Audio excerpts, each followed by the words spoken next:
Hi, my name's Iggy Wong and I'm joined by Peter Liu. We're here with Reach Australia. Reach Australia exists to see thousands of healthy, multiplying evangelistic churches across Australia. And you're listening to a special season of our podcast seeking to understand cross-cultural ministry, particularly in the Australian Asian space.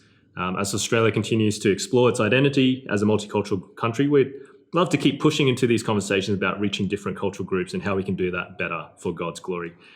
So each episode we'll be talking to Australians engaging meaningfully in this space. In this episode, we're joined by Ben Ho from SLE Church up here in Brisbane, the best city in the country, as we think about what ministry looks like in this space. Ben, thanks for joining us. Thanks for having me. Now, Ben, not everybody knows you. I've known you for a little while, but we'd love to hear a little bit about your family and a little bit about your church. So why don't you start by just telling us a bit about your family? Okay, so I'm married to one wife. Her name is Faith, and we have 4 daughters. Anastasia turning 15, Maya turning 13, Abigail, who would be turning 10 if she was still alive, but she passed away very young, and Zoe, who's turning 9 this year. Okay. So I'm from Singapore originally. Faith was as well. We're migrants to Australia. We came around about the age of 10, 11, and we've been living here ever since. So that's my family. Yeah. In terms of church, SLE stands for St. Lucia Evangelical, and we are a church, so SLE Church. We're in the suburb of St. Lucia, which is where the University of Queensland's main campus is.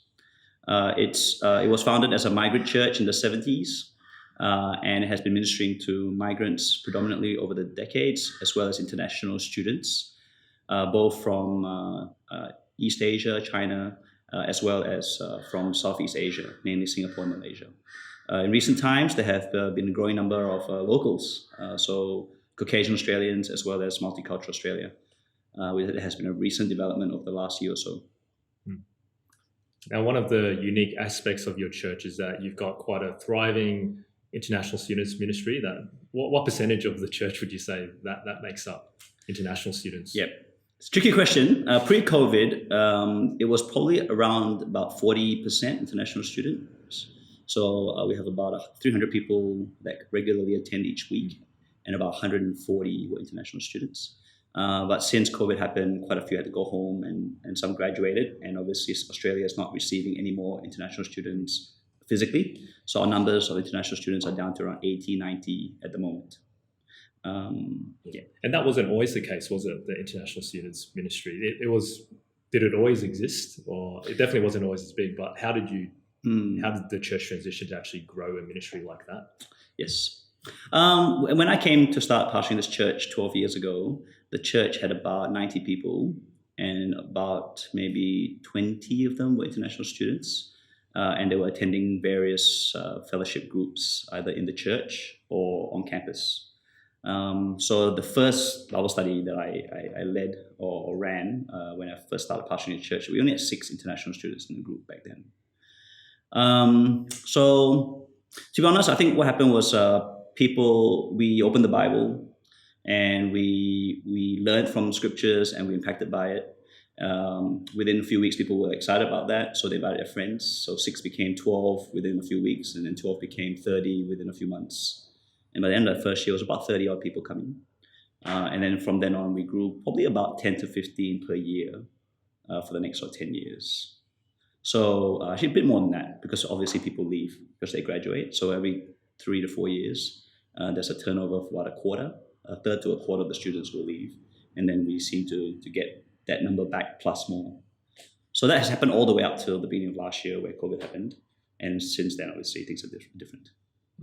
Are you active on campus in any sort of way, connecting with students, or is it mostly the students here at church? We are not active on the campus because our church building is in the university suburb. We're about 20-minute walk, I think, to the front entrance of the university, and we're in a pretty prominent location where a lot of people do walk past.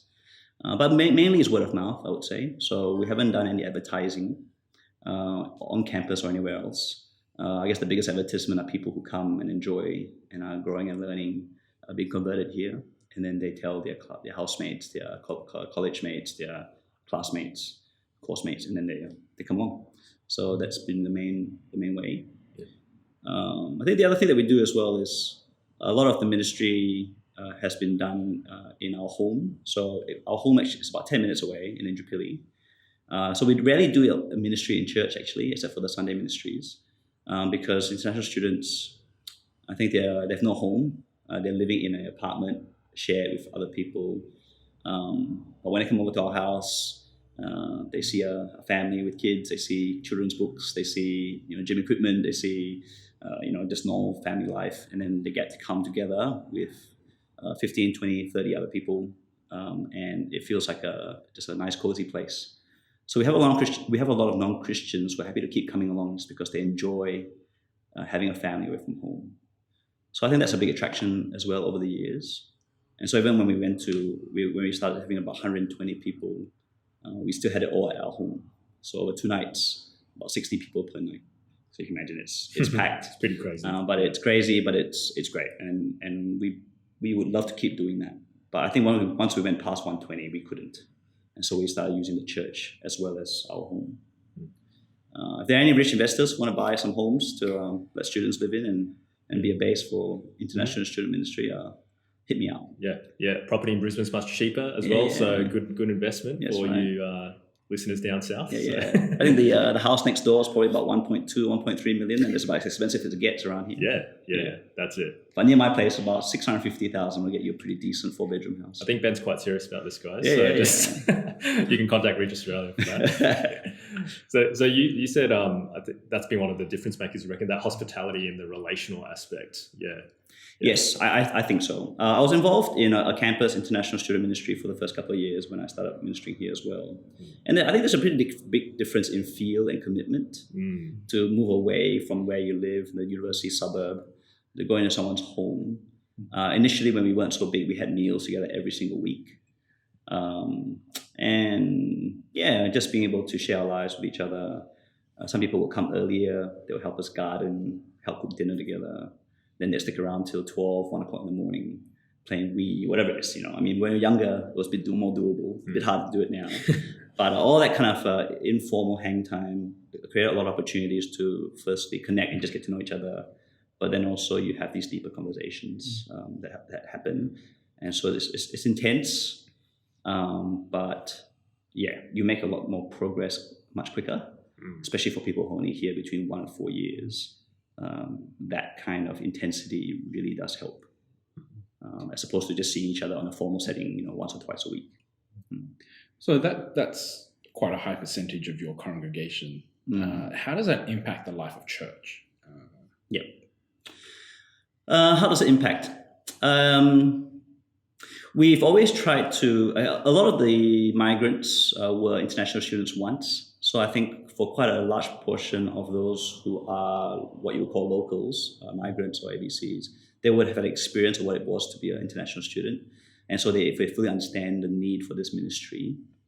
We often, in our members' meetings, remind about the great opportunity we have to have this kind of ministry, which doesn't just grow SLE here in St. Lucia, Brisbane, but an opportunity to grow the kingdom when these students go home.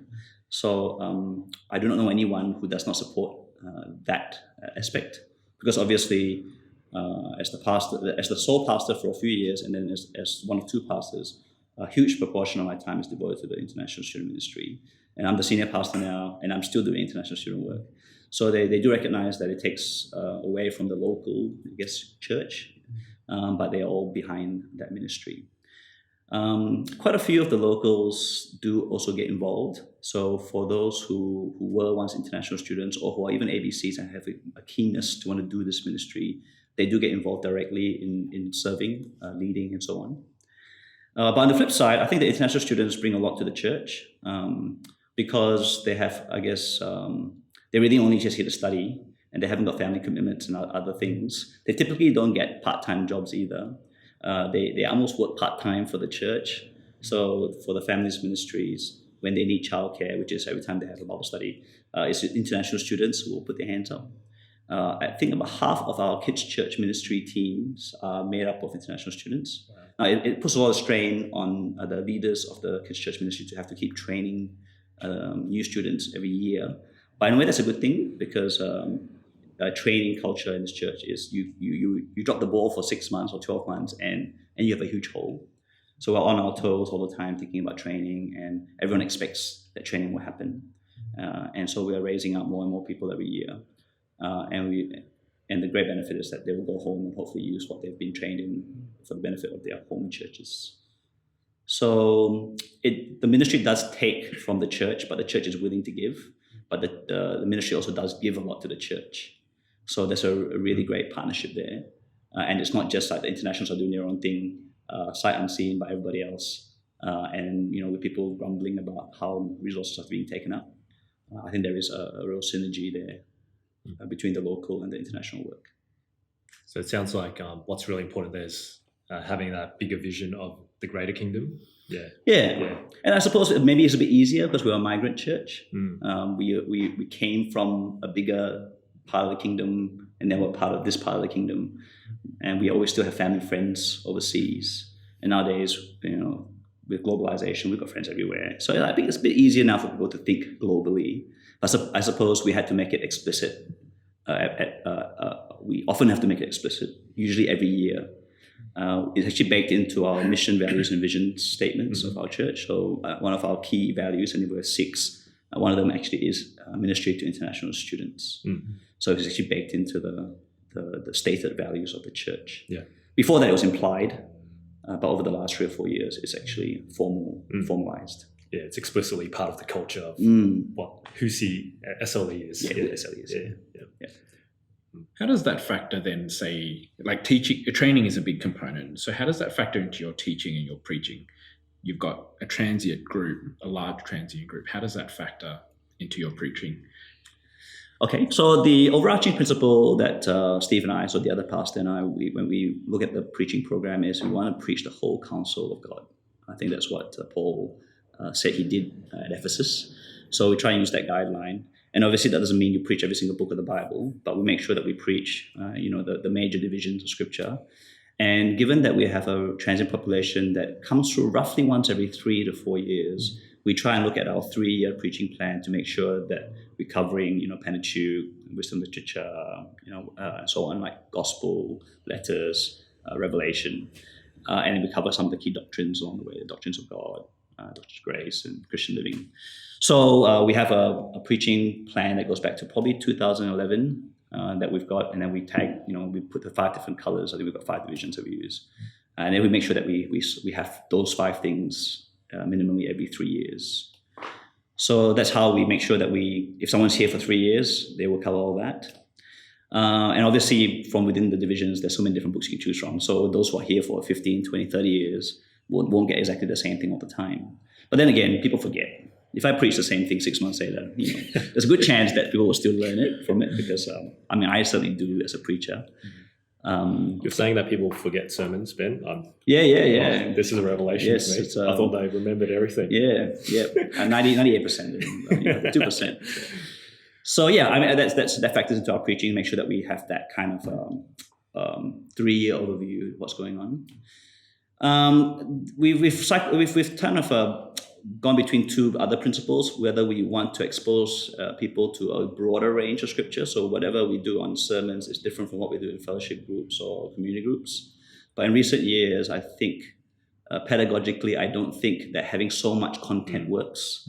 So maybe 3/4 of the time, the Bible studies are based on the sermons. So we've moved towards that now. Just repetition is something that we think might be more useful rather than just trying to get people to read so broadly and remembering nothing. Maybe focus on something, lesser things, but knowing it better and applying it in a more real way. Deeper rather than wider. Yeah. So that's been a recent shift, maybe the last 3 or 4 years. I guess before maybe we thought, give them as much as possible. If they can do 6 units, why not do 8? That kind of thing. Get a lot of tertiary students here, so tertiary educated students. So we felt like maybe they could handle a lot of content, but spiritually, I don't think that works so well. So in terms of training, obviously has to be a big focus. Like you said, necessarily you drop the ball on training, there's a big hole because people cycle through.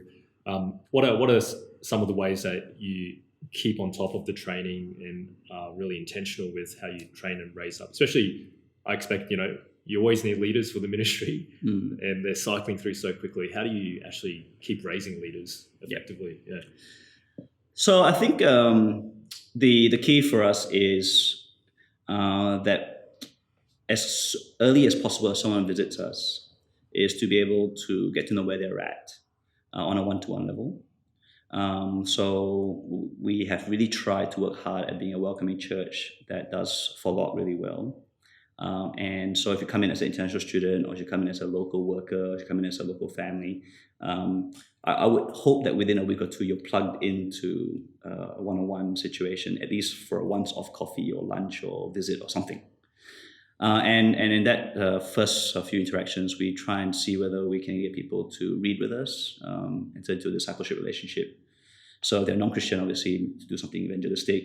But if they are a believer, we typically try and use something like Just for Starters or some kind of foundational Christian for a couple of reasons. One is to be able to make sure very early on that we can connect with them relationally. Second thing is to make sure that they're grounded in the faith, because a lot of people claim they're Christians, but over the years of ministry, especially the international students, a lot of them come from a nominal Christian background. They grew up in churches, or they went to a Christian school or a Catholic school. So just grounding them in their faith, and all of them discover God's grace and the gospel for the first time properly and personally here. So that happens usually within the first few months. And usually people, I would say almost every student would be in a one-to-one relationship in that first year. And then from that point on, actually, we have a fairly clear pathway, I suppose. After that 1 year, we try and think, do they need ongoing help with foundational Christianity and foundational Christian living, or are they ready to be pushed to train? So in the international student ministries, we have this thing called Sunday Boys and Wednesday Girls. So they're kind of like those who are, as long as you're regular, committed to the church and to Christianity, willing to serve and grow in some way, shape, or form, come along, right, to Sunday Boys and Wednesday Girls. So Sunday Boys, I run once a fortnight. Wednesday Girls, my wife runs once a fortnight, and these are for potential, I won't call them leaders. They're people who want to be trained up. And then from there, very early on, I said to them, whatever happens after this 1 year of training, come with me for 1 year, once a fortnight. We will go through character, conviction, and competency. And you won't graduate into different rankings of ministry or anything, but we'll try and discover where you can keep on serving after this. So by the third year, a lot of them will continue on, and part of that training is that they will start doing one-to-one with someone else. So what they got the privilege of having in the first year, they then now start to become almost like leaders. They just have to be slightly more mature than the person they're meeting with to be able to disciple, right? So in the second year, about 1/3 way through that 1 year, I'll ask them, who are you meeting up with? Some of them already are, some of them aren't. So that's that 1 year to try and get into this kind of discipleship kind of idea. So at the end of the second year, some of them will end up becoming my youth leaders, my international student group leaders, because they've got giftings to be able to teach. Others will go and serve in Sunday school because they've got the ability to teach young children, and they've got a love for children. Some will continue on doing one-on-ones, maybe do more than one or two. Others will serve in different practical, technical areas in the church. So by third year, a lot of them are starting to become what you would call leaders and people who are in the ministry. So they get 2 years of receiving, and then one in third year, and if they've got fourth year or fifth year, then the fifth years are the best, because usually if they progress well, we get 3 good years out of them in that sense. And along the way, every leader is usually part of a leaders ministry, leaders training ministry, so they'll get ongoing support and training, but there won't be much less one-to-one support in that point. It will be more of a peer group support. So Steve and I tend to run most of the leaders meetings in the ministries of the church. So they'll still have contact with us, but not so much on a one-to-one basis. Mm-hmm. So just to reverse back, when we first started with 90 people, I had 2 people. I had 2 guys who I trained up. So it took maybe 3 or 4 years before it really they were mature enough to lead a few others. But it became kind of like, was it Amway or whatever, what's those pyramid schemes? Yeah. It's this kind of pyramid scheme with the right intentions, motivations, driven by the gospel. What began as I only had 2 guys in 2009. But now, I mean, the leadership team of the students, we got about 15, 20 leaders every year for the international student ministries, and usually around 6 to 10 in that Sunday Boys group. And usually the girls are more keen. So there's about 10 to 15 in the Wednesday Girls group. So there's about 30 to 40 people either leading or being trained in a group of about 140. So that works out quite well. And if you keep cycling through that 40, 50, that 1/3 of the ministry as leaders or trained or being trained, then I think that's a pretty good. It's like 33% doing the work as opposed to the traditional 20%. I think 33 to 40% is a pretty good aim in terms of leadership. But it sounds like there's a lot of intentionality. Yeah, it doesn't happen by accident. You got to really get to know where people are at, so you know what are some next steps that you can help them to be taking. Yeah, especially with a short time frame. Yeah, which is why I think that first year is crucial. Yeah, and I think one-on-ones are crucial. There's only so much you can know on a Sunday church gathering and a fellowship group gathering. I think you really need that one-to-one. So, and if one person is meeting out with one other person, and that person is meeting with one other person, a lot of people are being met up. And as long as you're making sure that you train, I guess, the people who are more mature of what to do and how to open the scriptures with people, how to really love people, how to get to know people, how to help people change. So I think if we can do that well, that will flow on. But without that, I think ministry is very slow. You're just waiting for the formal events, which is usually one or two. So I try to sell a vision to regulars of our church to be part of three things. Yeah. So church on Sunday, a fellowship group, and a one-to-one. So that will be about an 8-hour commitment, 6 to 8 hour commitment per week. So it's 1 day a week. Be a full-time one, be a Christian. Yeah. So I mean, not you're a Christian full time, but 8 hours of there's actual no heresy. contact. There's no hours. heresy. Yeah. We understand. It's like contact hours. If people can give 8 hours, that means they spend 5 hours a day at work and give 1 day a week devoted primarily to church and have a day off. Sounds like a pretty good balanced life. For the students, they don't usually have 5 days of work. They usually have more time than that. Yeah. So some of them are doing 10, 12 hours with us, contact time, which we can get a lot done in 10 to 12 hours. Yeah. I guess in terms of thinking about these principles of training and leadership, I'm just trying to think about especially cultural considerations. So most of your students, I'm not sure if we mentioned this already, they're mostly Singaporean, Malaysian here.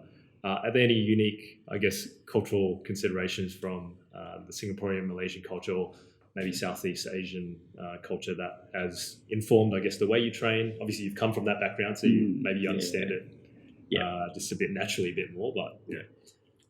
Yeah, I would say that I'm not sure how transferable it is because I am a Singaporean migrant and I went back to Singapore to serve in the military. So I have a lot of connection with Singaporeans. And my mom's Malaysian and I've been to Malaysia many, many times. So I don't feel like I'm doing cross-cultural work here in SLE. I think the struggle for us actually is when someone comes and isn't Malaysian or Singaporean. And even if they are Asian, like they're from Hong Kong or China or Taiwan or Thailand, I think the Singaporean Malaysians and myself would struggle because we're so comfortable with our monoculture.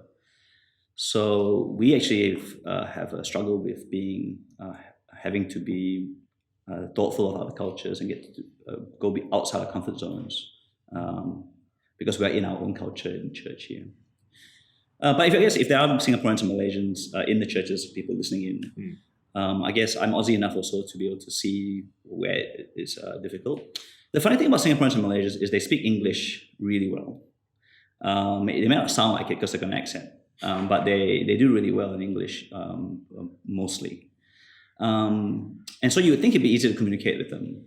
But actually there's a fair bit of, they find it quite awkward to speak to Caucasian Australians.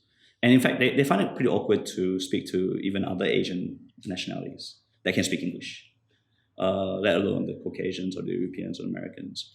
I suppose that might probably be true for every culture, but especially Singaporeans are quite maybe, I won't say insular, but they do tend to not be so brave and courageous relationally.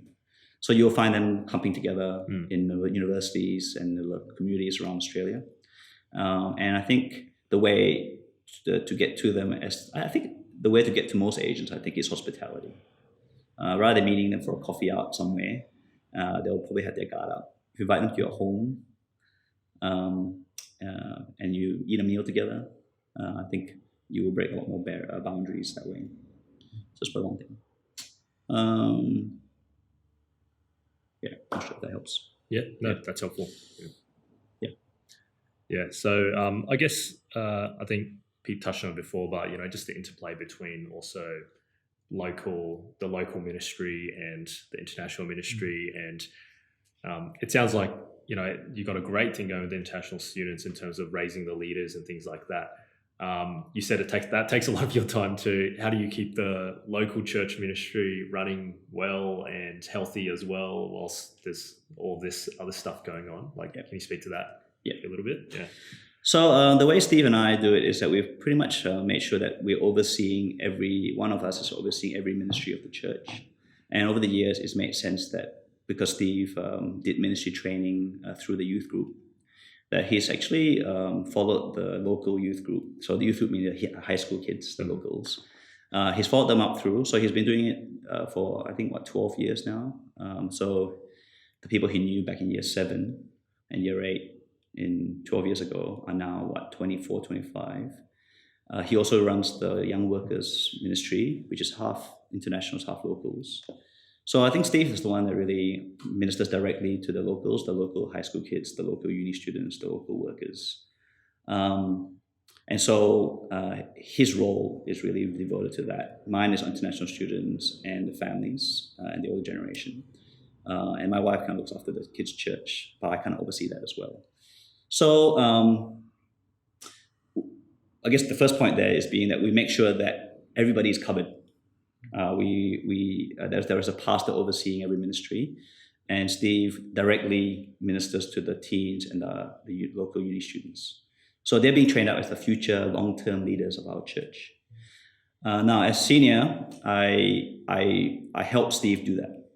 So as part of a professional development is for me to make sure that Steve is training and identifying and raising new leaders. And as they start moving towards a more of a church leadership role, maybe they are young deacons or whatnot, I'll have a more direct contact to be able to talk to them about the vision and the values of the church. They get more involved in things like council meetings and overseers, leaders meetings and things like that, and get more of an opportunity to start shaping, I guess, their leadership and selling them, I guess, the vision for how they can be involved in the long term. I also do the ministry training at the church, so we haven't had many MTSs over the years, but I'll also be the primary trainer, and some of the MTSs will be international, some will be locals. So I guess I'll have a way to shape that as well. So I guess in short, Steve will be doing most of the groundwork with the local work, just because of my background in international work. It makes sense for me to keep doing it. But because of my role as a senior pastor, I've also got to make sure that the overarching long-term kind of vision is being carried out. So I'll have my different inputs at that point as people come to that. But my major input will be to keep, in a way, mentoring Steve in his ministry. So that's something that I'm not that great at doing, but it's something that I've been learning to do more so in recent years. And I think Reach Australia has this mentoring program. So I have a mentor, a professional mentor that's been helping me with thinking through whether I'm doing that role well. So over the last 2 or 3 years, that has developed. Yeah, because I've known Ben for a number of years. So I know Ben is a guy who loves doing ministry and loves being on the what do you call it, the front line. The front lines, yeah, the front lines, and even the transition to the senior stuff is not your natural. You prefer to just be doing ministry with people, but it sounds like you've had to make that switch just for the sake of the wider ministry. But what's encouraging, I think, is that you haven't completely pulled back from that, and just gone, okay, that's, I'll let other people do that and I'll just look from afar. But you're still very much involved in the trenches, to keep using the military sort of analogies of having people in your home and things like that. So I think that's a really important lesson for senior pastors to learn, because sometimes you can get very caught up in just making sure things are running, and that can take all your time, but you're not involved as much on the ground. And that's been a game changer, I think, for you. Yeah, it has been. It's something I would say I fairly strongly dislike, being the senior pastor, having to do all that. But it really is important now that the church is actually quite big. So I probably am a bit weak on that area, and I need to spend more time and energy on it. And the church has been great in employing a professional mentor for me to keep being trained up in this area. But I love the on-the-ground stuff. And the day I give that up is the day I give up ministry, I think. So I guess different people listening in today would be differently inclined in terms of their gifts and interests. And some would be very good at the senior pastor visionary thing. And I guess the encouragement there is to be more involved as much as possible with the leaders and with the flock. But other people who are like me, who just want to do ministry, probably need to put more energy and time into the organizational stuff. So what is the vision? 10 years time from now, where's this going? You've got all these international students, you've got all of this going on. Where's this heading? It's pretty complicated now because of COVID. I think pre-COVID, the vision for the next 5 years was to do 2 church plants, one of which would be predominantly non-Asian, multicultural, where we would employ a non-Asian pastor. So Steve and I are both Asian. And we would form a partnership with some friends around the city to have a number of families and singles and students come and join together and plant a church in the western suburbs, as well as one ministry which is a plant from within the current congregation demographic. So that was the plan: 2 church plants in the next 5 years. And then COVID came, and we've moved into a home church kind of model, where the 300 members are all placed in a home church on a Sunday morning, because our church building is tiny. We can fit 54 in this hall, and 54 at 300, doesn't really fit. So we've got these 30 odd home churches that run every week.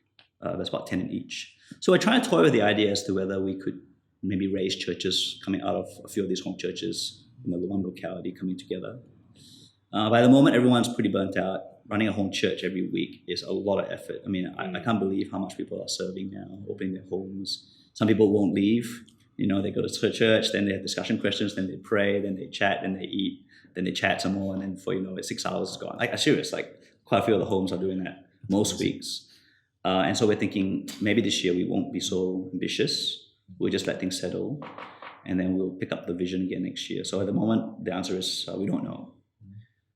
But we're growing, and people are being invited. People are coming to home churches, coming to our church building. So at the moment, in a way, without having a clear vision, we're still growing. So I'm not going to stress about it too much. A bit relieved, actually, to be honest, just to formally say, let's park any concrete vision for 6 months, and then think about it again in fourth quarter, and then see whether we want to relaunch something next year. So that's kind of where it's at the moment. Yeah, I think it's been really helpful hearing you share about the international student ministry. I don't know about others listening, but sometimes when I hear about the intensity of the student ministry, it makes me tired just listening to it. It's exhausting, it sounds, but obviously it's something you've committed to. I guess, why are you going to commit to this vision of keeping investing in student ministry? Maybe you can share some of the encouragements too that have come out of it. Yeah. Okay. Well, the first 2 guys, I said I trained back in 2009. One is now a pastor in Singapore. I might say without saying names. Yeah. So he's a pastor at the Crossing Church. One of our great friends there heads the church, Dinesh, and Wally is now a pastor there. Great. So basically one of the first 2 leaders. And the other guy, Derek, is an elder there. So, and you can multiply that story by probably 50, 60 times since then in the last 12 years. Not necessarily becoming full-time, although there have been a few who've gone on to ministry training. But a lot of them are serving churches back in Singapore, Malaysia, and other places, Sydney, Melbourne even. I've got quite a few interstate students over the years as well, serving in churches in different capacities. Just in the last 4 months, I've preached at 3 or 4 online weddings, of people that I used to minister to who continue the connection, and they're going well in challenging circumstances. So every year we go back to Singapore. We go back about once a year to catch up with our graduates, and we can't have one gathering anymore because there's so many. We need to have 2 or 3. And just hearing the stories of people thriving or surviving difficult situations just keeps reminding us that we don't see them anymore around here. And current generation people have no idea who Derek and Wally are anymore. The impact that they're having overseas goes on. So it's not hard to be motivated by those stories. And we do this thing every year called Stories of Grace. We are trying to build into our AGMs. So our AGMs, rather than just being a business meeting, we're trying to be a celebration. And so we want to get stories of the different demographics, the internationals, the locals, single people, married people, so on. And I think even just the ongoing current impact of seeing people change, the international students, it really inspires the locals. I think sometimes if you're a part of a local ministry and you grow up in a church, change seems slow. You go from Sunday school to youth group to uni group to working life, and you plod along, which is fine, right? That's kind of pretty normal. But with internationals, it's very dynamic. Change happens very suddenly. Sometimes one day they are clubbing, smoking, womanizing, students, and the next year they're suddenly like, super holy and godly and Christ-centered, and you're wondering what happened. We share these stories, and I think it inspires. My kids are teenagers, young teenagers. They're inspired. They love the international ministry. They love seeing how they change. They love the stories. They love seeing them at the weddings when they're flower girls, seeing how they've grown over the years. So I think across the board, young and old, local and international, there's just a lot of encouragement in seeing people being impacted over a short period of time, but not just for a short period of time, but in a long-lasting way. So we love that we can be part of a bigger kingdom work as well. I guess sometimes we feel like, evangelism, we have to keep going out there, but we have the privilege sometimes of being a bit easy. People come to us and then we send them out. So maybe that's an excuse, but I do feel like my evangelism, a lot of it is people come to me. I do try and go out as well, but our church has the privilege of having lots of non-Christians and lots of nominal Christians come and then leave built up, loving Jesus, loving the church, loving their non-Christian family and friends. So yeah, it's good. I'll keep doing it. There's no intention to stop at the moment. And I'm pretty young at heart. I'm 43, but I still can hang with the young people pretty well. You still look 18 years old. Yeah, thanks. Everyone say that forever. So yeah, I get asked for ID when I go to the bottle shop sometimes. Yes. Well, they're all fantastic reasons to keep going and persevering. And praise God for what he's doing through SLE. And it's been amazing just hearing those stories. And I've been encouraged. Like I know about the stuff that goes on at SLE, but I've been encouraged again today. Just how God's just working and bringing people to Him. Yeah. So thanks for spending time with us, Ben. No, thanks for having me, and thanks for listening. Hope some of it was helpful. No, it'll help. It'll be very helpful. Well, that ends our podcast. Once again, I'm Iggy, and this is Peter, and we've been with Ben today as he's been sharing to us about international student ministry up here at SLE Church in Brisbane. You've been listening to a special season of the Reach Australia podcast focusing on ministry in the Asian Australian context. If this episode has impacted you, it'd be great if you could share, leave a comment or rate it. Or if you'd like to connect more with Reach Australia, go to reachaustralia.com.au. Thanks for joining us.